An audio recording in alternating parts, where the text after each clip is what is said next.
Hey, good people, thank you so much for pressing play. If you are new to Just Say No to Narcs, welcome to this loving community.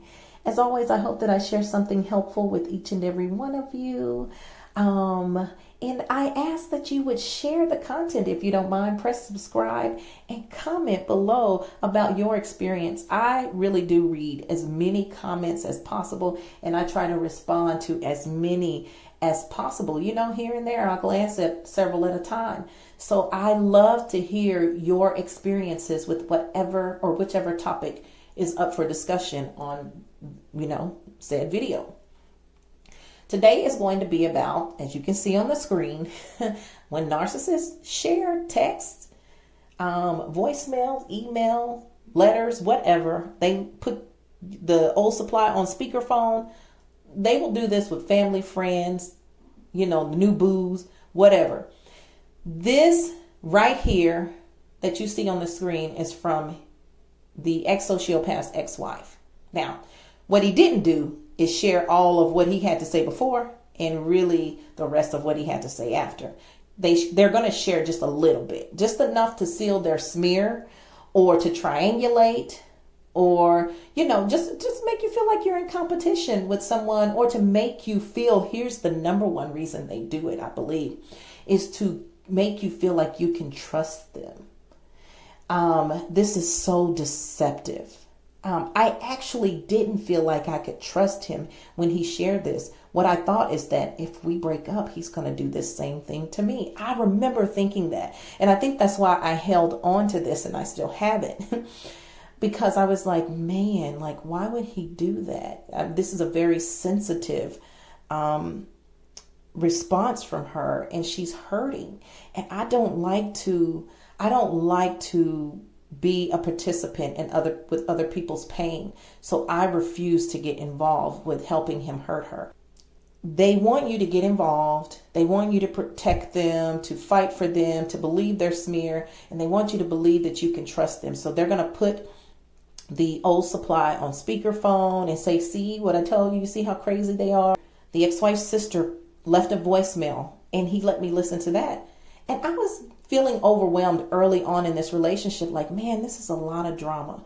I had not talked about the father of my children at all. I had just resolved everything within. And so I don't believe in bringing garbage into other relationships. And I remember feeling like, gosh, I'm in over my head with this guy. This woman won't stop. He's got all these financial issues and she's still in love with him. He could be still in love with her. I was just all over the place emotionally. And his ex-sister-in-law cussed him out, said she was going to whoop his tail for everything that he had done to her sister. And I was like, what did he do to these people? And of course, his narrative was that they are crazy. Y'all, I know that that's a red flag now. I knew it then. But it's just that this is what they do. That everybody's crazy. They've got to prove it to you because it's a lie. If someone's really crazy, you're trying to not be bothered with them. You're not going to bring it into the next relationship. You don't want that person to think that you're connected with ridiculousness. And so you really try to hide it. Like normal people try to hide it and hope that it goes away and try to ignore it. But not narcissists. They get you worked up. They get you into reactive abuse. And they want that new person to be involved in every step of the way of attacking you, making you feel terrible. I mean, it's just, you think about some of the new supplies that they link up with who would have responded to her. I didn't respond to this lady. My heart was broken for her. I was like, she's still in love with him. And so this woman here had all of her emotions laid out in front of someone who didn't know her. And I just thank God that I wasn't the kind of person to rub her feelings in her face. I didn't try to step on her.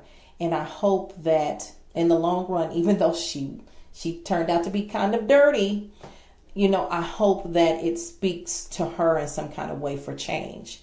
But this is what you have to deal with as a new supply dealing with the narcissist.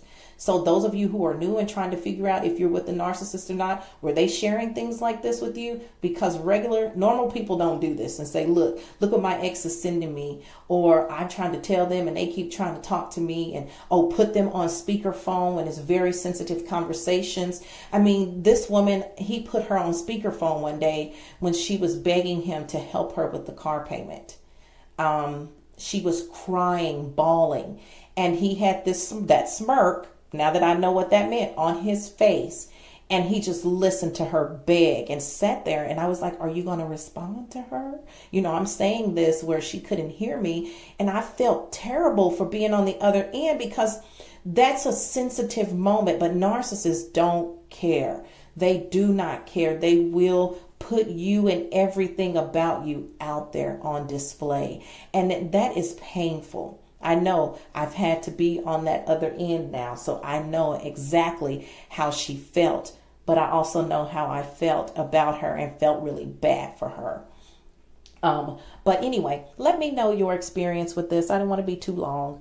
I just wanted to say that narcissists, when they are sharing this stuff with you, they want you to feel like you can trust them. They're on your team, and they want you to know what this ex person is doing and keep you abreast of all the drama and the tea, that you don't need to be involved in anyway. So if someone's involving you in crap like this, you need to let them go. They are not going to be any good for you, and they're not going to bring anything but strife and drama into your life. And you ain't got time for that. All right. God bless you guys. Take good care of yourselves.